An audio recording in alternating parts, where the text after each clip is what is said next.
Epilogue. It was shining bright on the fields in the warm afternoon sun. Many of the people of Tantajo wandered the open streets to visit the vendors or visit the castle. Tantajo was known for tourists as it was the capital of the world and founding place of the recent legend. Most people spoke highly of the legend. Not a day went by without mention of the legendary hero defeating the Dark Lord and returning peace to the world. All cared, except for Eli. Eli is a teenage boy of 16, spending the pleasantly warm and breezy day in front of the church, tending to the various flowers. He has a small frame, thin enough to squeeze behind tight spaces, and is light on his feet to get around quickly. Most recruited his help for menial tasks as such, the priest being his number one employer. He didn't mind, however. They usually granted him a few coins or whatever leftover meals they had lying around. At the moment, all was fine, but he hoped to explore the world someday and not be relegated to an errand boy till his bones gave out. His peaceful time tending flowers soon came to an end as a stern voice came from the church. "What are you doing, Eli?" The young, lanky boy rises to his feet to see the priest. The priest is a plump man, adorned in a white robe with golden crosses to represent the goddess. Atop his head is a beretta where his thin gray hair recedes in. Eli hides his frustration from him, knowing the lecture he is going to receive, hoping being obedient will lessen his words. He turns his head, eyes on the young budding flowers. "My apologies, Father," he said, his voice battling in tone with his head. What does he want now? This is no time to be taking care of flowers. A valuable guest is here today to tell you the story of the hero's journey. Eli slightly shakes his head. Again, the old minstrel arrives, reading more of the rubbish he calls events. Can I please sit this one out? I promise to clean both sides of the pews. Nonsense, Eli. The dust of the pews can be cleaned whenever, but the stories he tells are once-in-a-lifetime moments. But Father, can you really believe his words? I mean, he talks as if he was there, putting his own input. Don't speak rudely about your elders. He has honored our town with great tales of the journey, and I won't let such slanderous words berate him. Now get in there, or I will have you working till dawn. Eli sighs. No use getting around him. Mindlessly following this old guy like he is a prophet to the goddess. Of course, Father. He sneaks in through the back of the church, quiet, not to disturb his telling. He lightly steps in. Small echoes accompany the old man's speech, but he suddenly stops. The old man's voice is calm like the nearby lake. I'm glad for you to join us, young man. We were just at the end. Young man? He isn't talking to me, is he? Eli thought. Sure, the floors are a bit creaky, but how did he know who I was? He peeks around the corner to where the pedestal is to find him at the head of the church, face deep in a large book. He wears a large hood to cover his face, and he sits still like a statue. While he expresses no emotion, the dozens of civilians sitting at the pews have a glare that can pierce through steel, like beasts watching slow-witted prey enter their den. He quietly steps over to the closest pew on the right side, taking a seat slowly to avoid any more sounds, merely a couple of feet away from the old man. From the front, his mouth is barely visible, and other than the muted cloak and book, at his waist is a bright pink lyre. With a slight head tilt, the old man acknowledges Eli. Though his face is hidden, he has a relaxed air about him. From his peeking lips, he's not upset at the disturbance, rather understanding of Eli's nervousness. He peeks over at the book, ready to continue the story. Now, where was I? Oh, I remember. He coughs to clear his voice, presenting the story like a grand tale. And so Hotaru the hero was sent to the outside of Zoma's crumbling castle, thanks to the ancient spell, Zoom, her father cast before his great sacrifice. Soon she teleported with her brother outside on Zoma's plains to find the sky closing. However, eternal darkness wasn't what greeted them as Alfgard's people came to believe, but instead a star, lighting the world since the last millennium. The hero and her friends were brought to this very town to be awarded by its people a title, the title of Erdrick, hero of the dwelling land. With the dark world permanently sealed and with no way home for our heroes, they found new life in Alfgard.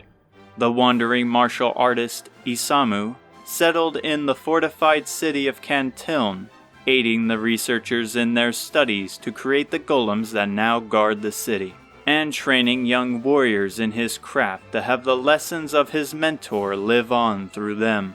And though he has long passed, his teaching has continued to flourish as his style of battle is Cantiln's standard. Aziza, who would come to be known as the legendary mercenary, aided the world in rebuilding and clearing the roads of any dwelling monsters still under Zoma's banner. There wasn't a task or odd job she couldn't handle, though she was never afraid to call onto her friends for help.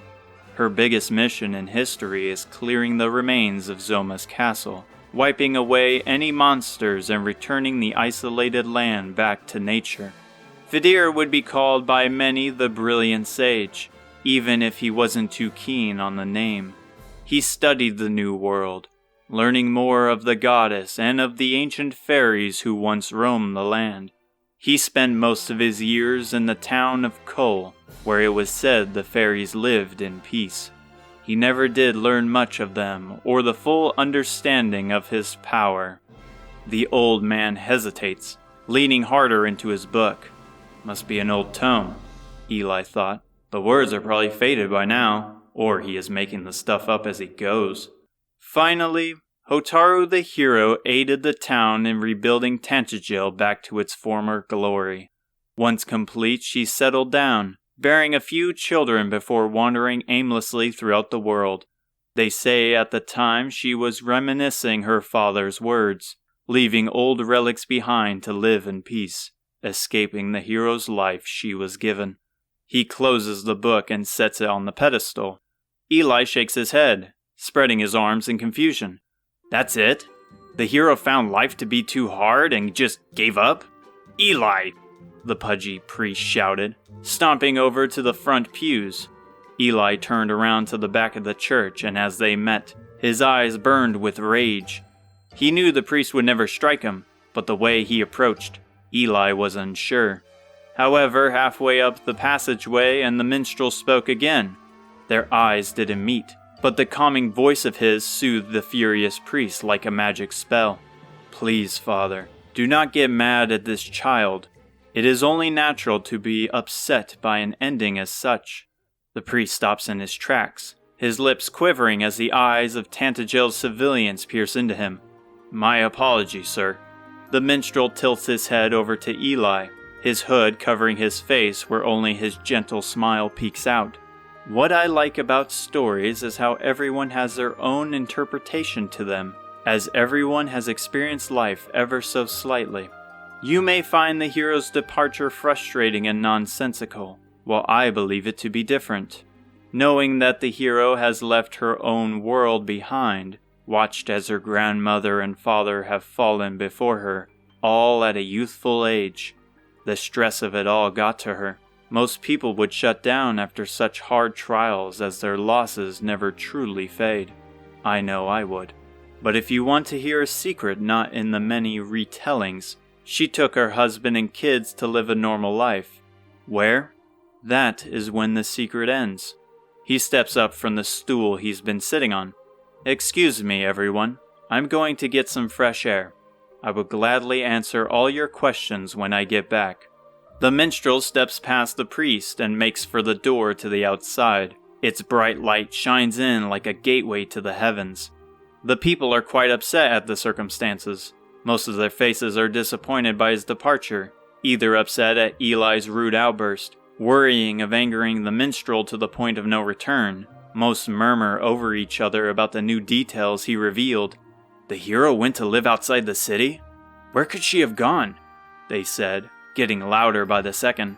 The people leave the main hall of the church, entering one of the many side rooms where old tomes and artifacts are in place. While not straight from the minstrel, it seems to give them a quick fix over their obsession. Eli ponders in the lone main hall, trying to decipher his words like a new language. Again, the way he speaks makes him sound confident in his assumptions. How does he know the hero left Tantagel, or even the feeling she had? It doesn't make sense. However, the answer he seeks lies in front of him. The book. The minstrel's thick, brown-covered book remains on the pedestal like a holy artifact. His mind is racing as he peeks around. If the priest finds him, there is no telling the punishment he may receive, but guessing from today already, the church was going to be spotless like the first day it was built, whether he liked it or not. He lifts from the pews, standing at the head of the church, looking down at the empty seats. He feels a strange power from his view. No wonder Father likes standing up here.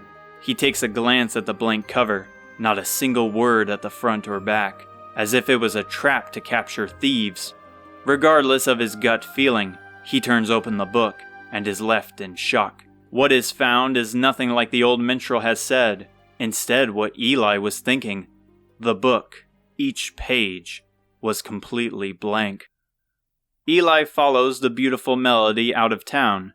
With the peaceful song and the open fields outside of Tantagel, it was like walking through a children's fable.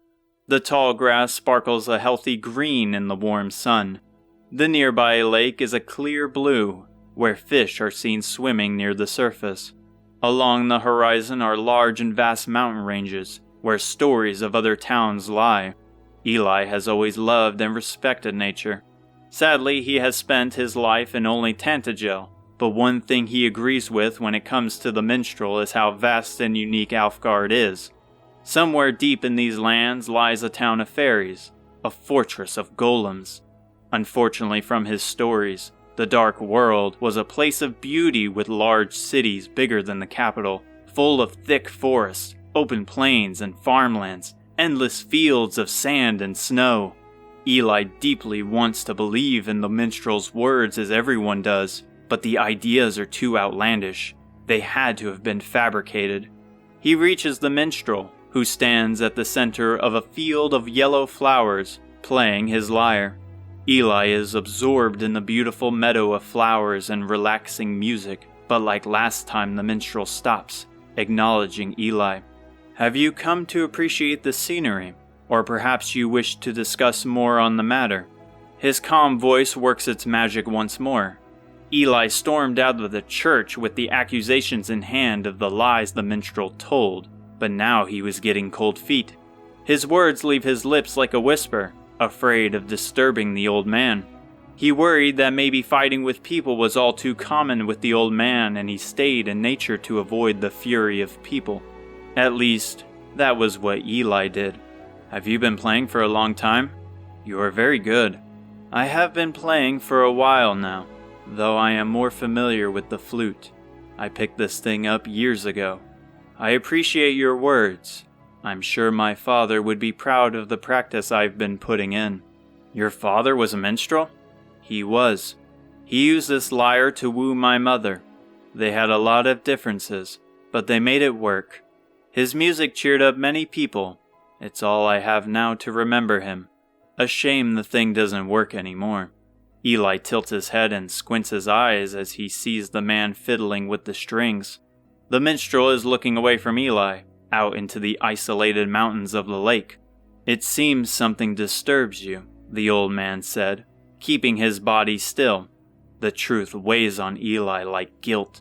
Now was a better time than ever to reveal it, before the priest found out. I looked into your book. A surprising chuckle echoes in the field. That explains your confusion. A dear friend of mine suggested the idea.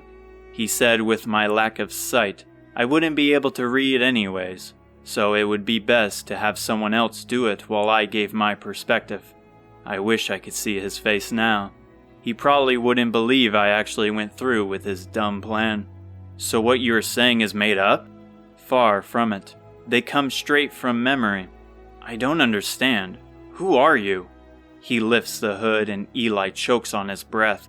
While the front of his face is away, he can see his patchy white skin and old severe burns on his exposed cheek and neck. However, what stood out the most was his long dark green hair.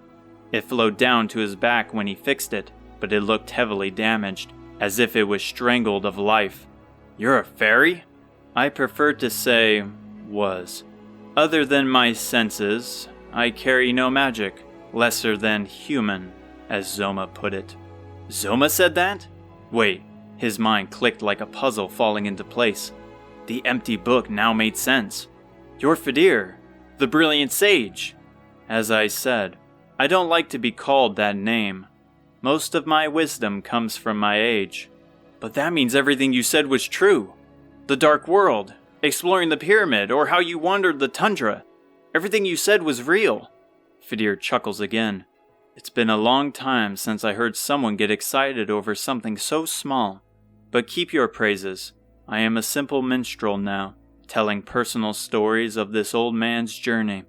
But your stories are amazing. You spoke of how much you have suffered through the hero's journey. You became a fairy which separated your friends. You lost your sight and ended up alone in an unknown land. However, you kept going. You're an inspiration. I should be apologizing to you for disregarding your tales. Someone I follow once told me something along the same lines. I should have known from the start her wisdom would be right. And you needn't apologize. Having skepticism keeps the mind growing and understanding. A bright light consumes Fedir's hand. He raises his arm to his face. It seems my time has come to an end. No longer must I wander the world. What do you mean? Fedir ignores his question. His tone grows serious. Eli, was it? Listen carefully to what I am about to say. A darkness looms on the horizon. A darkness? You mean Zoma? His heart races. His mind shuffles. The peace of the fields no longer comforted him. No, Zoma will never return. This is something different. A villain taking his stead. In the world, darkness will always accompany light. That is the balance of life. When darkness arrives, so will light. A hero born of Erdrick will take the mantle against evil, such as when Hotaru did. Then what are we to do? The blinding light travels up to his arm and the lyre drops to the soft soil. Keep our stories alive. Keep hope alive. The arriving times will bring harsh trials, but its people will grow strong. So that's it then. You want us to tell stories? And how do you expect me to do that? You already know that answer, Eli. It doesn't take a fairy to hear your heart cry out for adventure. The world is your oyster. He looks up in the sky. 200 years I have waited to see you all again. It's time to reunite with my family. I'm coming home. The light wraps around his torso, traveling to his legs and head. Eli walks over to the light and reaches out, but he disappears to the heavens before stepping onto his original spot. Nothing is left in place other than the lyre. "Eli!" the priest shouted from behind. His stomps close in at an alarming rate. "Have you seen the minstrel? The people are high-strung and can't wait any longer." Eli reaches down to the lyre. Its touch is cozy like a winter campfire. He holds it close to his chest, looking up at the blue welcoming sky. He went back home, he answered. Newfound purpose in hand. The world awaited him.